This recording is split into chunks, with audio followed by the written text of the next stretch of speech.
তো বন্ধুরা, কালকে হয়েছে আমাদের কলকাতার বুকে ফার্স্ট টাইম 5 লক্ষ কণ্ঠে গীতা পাঠ। তো ওখানে অনেকেই অংশগ্রহণ করতে পারেনি আর অনেকেই গিয়েছে। তো যারা যে যেতে পারেনি তাদের জন্য এই ভিডিওটা। তো সবাই এই ভিডিওটা দেখে ফিলিংস নাও, আর ভিডিওটাতে হরে কৃষ্ণা কমেন্টে লিখে যাও, বলো হরে কৃষ্ণা।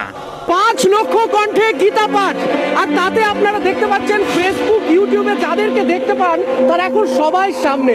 প্রথমে আপনাদের বলার চেষ্টা করব, না এরা কোনো রাজনৈতিক দলের কারণে আসেনি, শুধুমাত্র ভগবান শ্রীকৃষ্ণের টানে এসেছে। আচ্ছা, টানটা কেমন যে এখান পর্যন্ত আসতে হলো?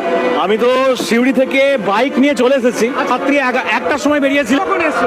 আমি স্পেশালি ছুটি নিয়ে এসেছি আমার ডিউটি কাশ্মীর থেকে, শুধুমাত্র কাল 9টার সময় পৌঁছেছি শুধুমাত্র এখানে আসার জন্য।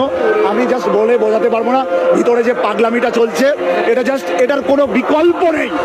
আচ্ছা, সেই বিকল্পের কারণে এদিকে আসাম থেকে চলে এসছে, কেন হঠাৎ আসাম থেকে কেন? আসাম থেকে এসেছি এই যে দিব্য এক দর্শন আছে, এই দিব্য দর্শন করার জন্য, এই গীতাপাঠ 5 লক্ষ কণ্ঠে গীতাপাঠ যে কার্যক্রম আছে তা দর্শন করার জন্য।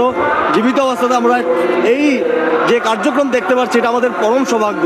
সেই সৌভাগ্য। আচ্ছা, কেমন এলো? অসাধারণ। যে মাঠে আমরা দেখেছি সবসময় রাজনৈতিক মিটিং হয়, সেই মাঠে আজকে গীতার শ্লোক উচ্চারণ হচ্ছে।